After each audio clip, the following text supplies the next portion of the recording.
Boa noite. Mais de 100 homens executados em apenas 13 horas. A maior chacina de presos em todo o mundo. O fato mais terrível da violenta crônica policial brasileira. Como é seu nome? Milton Marques Viana. Você está condenado a 4 milhões 9, eu presenciei os fatos.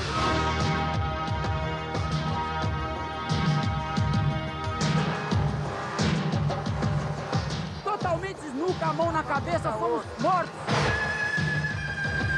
Execução sumária. Eles mataram dentro do xadrez. Eles jogavam de cima, no fosso do elevador.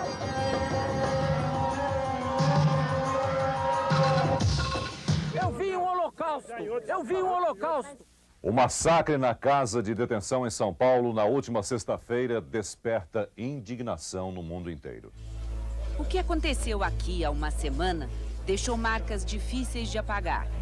Os corredores estão de novo em calma, os presos recolhidos. Mas o que ficou do massacre ainda está muito visível. Nos restos de móveis, roupas e objetos. Nas janelas e nas paredes das celas. No corpo dos presos e na memória dos sobreviventes.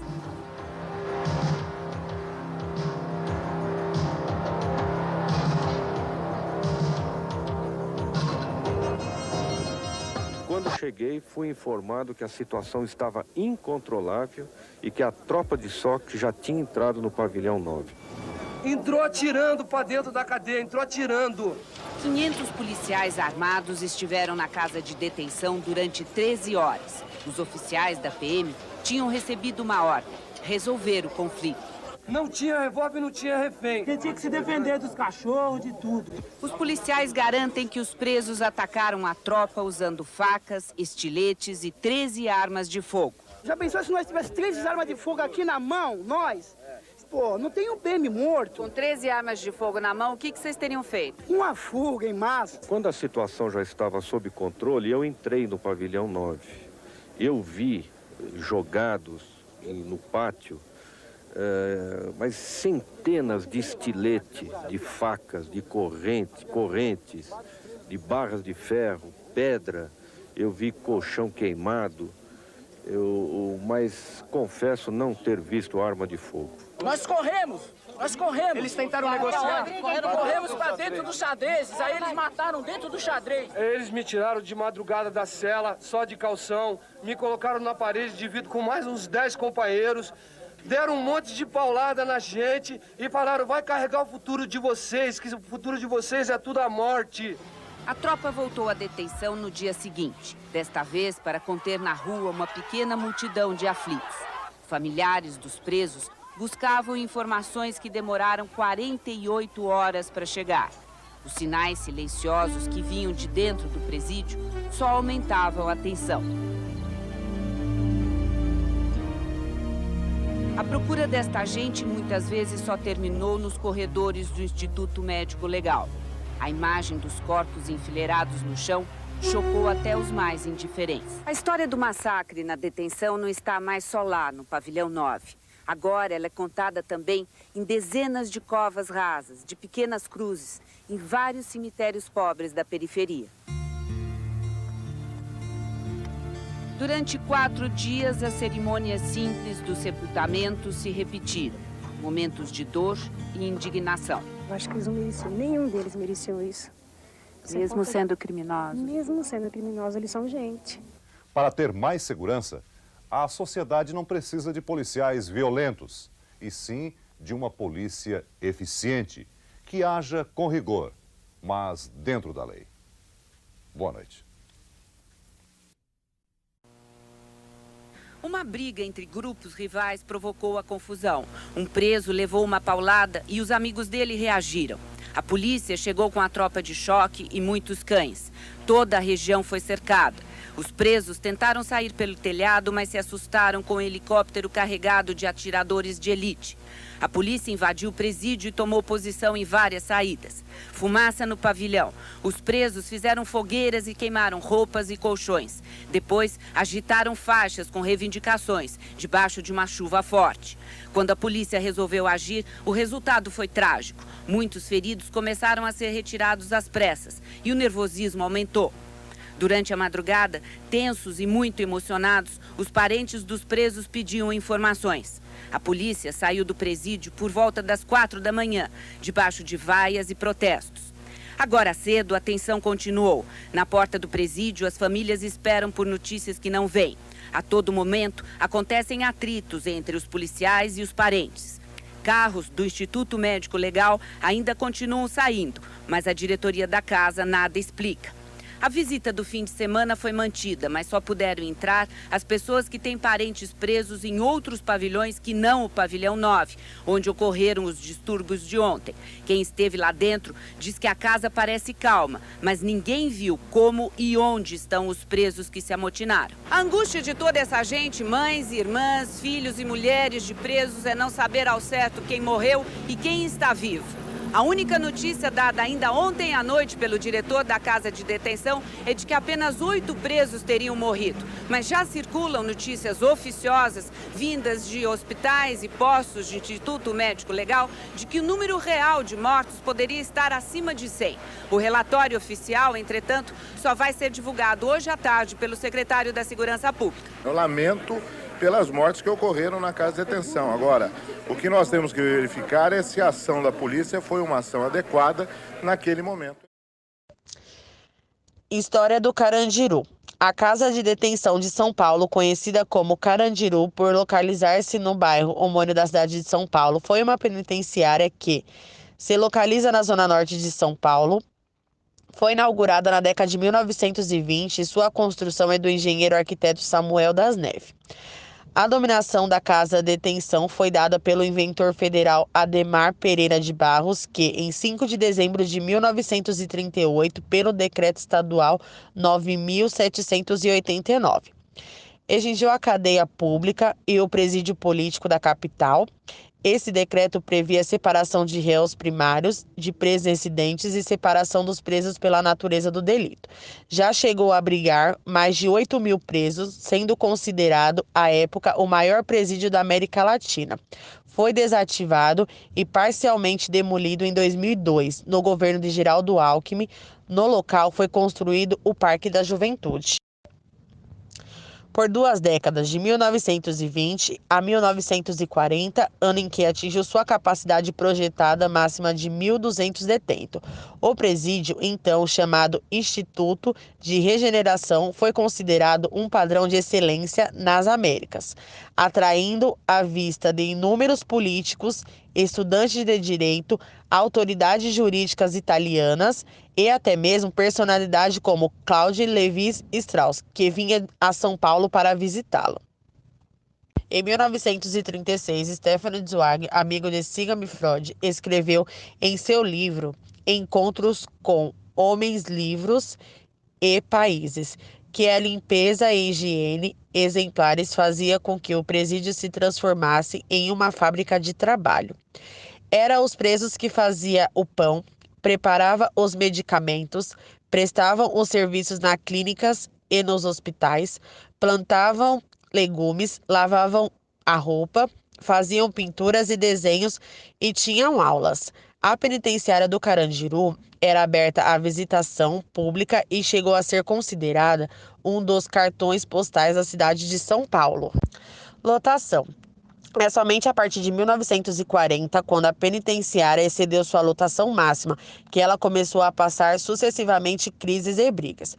De 1940 a 2000, numa das várias tentativas de resolver esse problema de superlotação, foi construída a Casa de Detenção, concluída em 1956, no governo de Jânio Quadros, que elevou sua capacidade para 3.250 detentos, mas que, ao mesmo tempo, era um anexo cuja arquitetura não se adequava totalmente ao projeto original do complexo, embora fosse adequado aos padrões da época.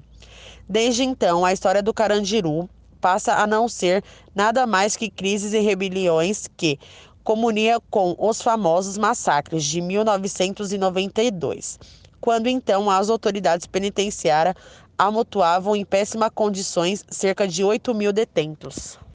Então é somente a partir de 1940, quando a penitenciária ela excede a sua lotação máxima.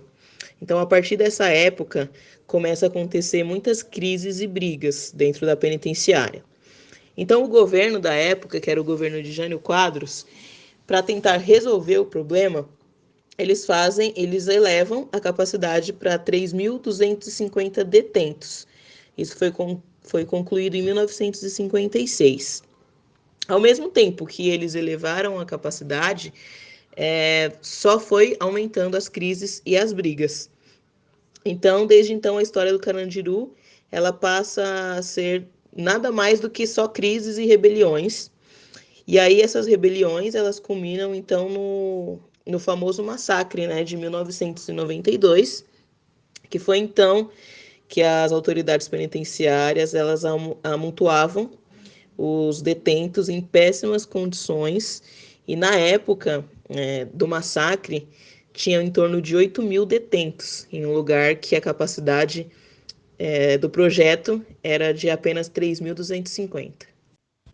Em 2002, se iniciou o processo de desativação do Carandiru, com a transferência de presos para outras unidades.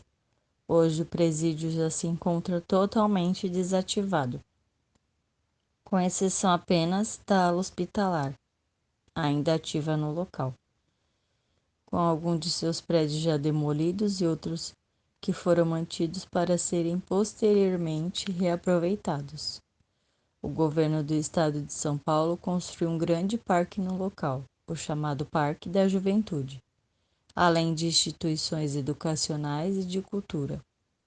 Um de seus pavilhões foi reaproveitado para ser instalado no edifício a Escola Técnica Estadual do Parque da Juventude, popularmente chamada ETEC Parque da Juventude. Para quem não conhece, o parque fica localizado entre as grandes avenidas da zona norte da capital paulista. Ao lado do metrô Carandiru, lá possui uma área ampla verde, com instalações para práticas de esportes, áreas de lazer e entretenimento para pessoas de todas as idades. Além disso, também tem um espaço canino e uma área aberta para estar realizando shows e eventos. O espaço do Parque da Juventude se divide em 3 áreas. São elas: área esportiva, área central e área institucional. Além disso, possui também 8 quadras poliesportivas, 2 quadras de tênis, pistas de skates, ciclovia, playground, pista para caminhada e corrida, e além de estações de ginástica, sendo uma delas exclusiva para pessoas com deficiência. Além disso, o Parque da Juventude ainda empresta materiais esportivos para os visitantes que queiram usufruir dos seus espaços, mediante a apresentação de documento com identidade.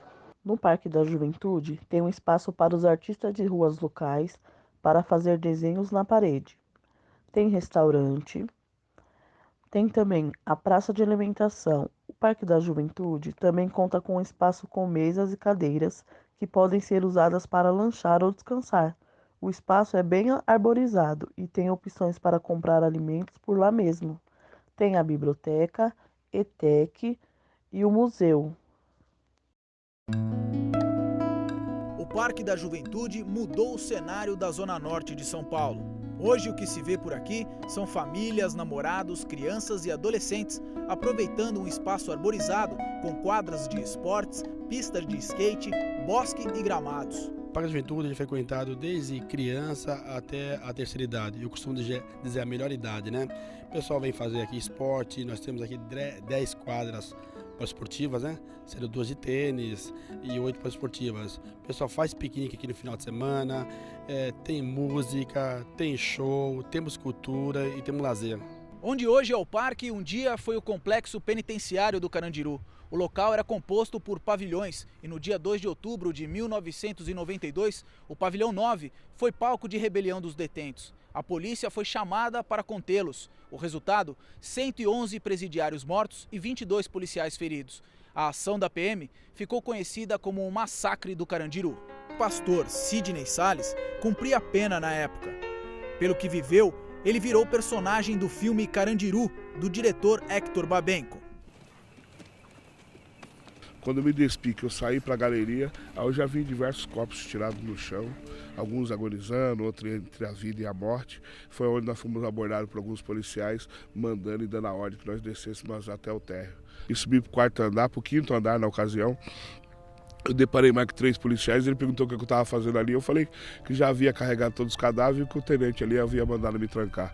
Foi quando então um deles sugeriu que aconteceria um grande milagre na minha vida. Eu questionei o porquê, que ele falou que estava com um moinho de chave, tinha aproximadamente nesse moinho umas 100 chaves. E ele falou, eu não sei qual é a chave desse cadeado, o milagre vai acontecer é o seguinte, eu vou catar uma chave, vou bater no cadeado, se o cadeado abrir, você entra para dentro, se não abrir, nós vamos te executar agora. Naquela hora eu reciclei de novo aquela carta do Salmo 91. 1000 cairão ao teu lado e 10.000 à sua direita, mas tu não serás atingido. Nada chegará à tua tenda. Quando ele colocou a chave que ele torceu, aquele cadeado abriu, cara. E ele abriu a porta, eu entrei pra dentro, só vi a hora que ele bateu a porta nas minhas costas e eu tive a certeza que naquele dia eu não morreria ali naquele grande episódio desse massacre do Carandiru. As pessoas estavam ali pagando pelas suas penas. E de repente o próprio Estado entra e mata e executa. Porque eles poderiam ter cortado a luz, a água, a alimentação. Nós não resistiríamos 3 dias no máximo. Da penitenciária só sobraram ruínas, 2 muralhas que servem para passeio no parque e 2 pavilhões, que foram transformados em escolas técnicas. O pavilhão 9, palco do massacre, foi demolido. No lugar dele, um marco da paz, um grande espaço de descanso e um parquinho infantil. O local que um dia serviu à escuridão, hoje só tem lugar para a alegria de um gostoso dia de sol.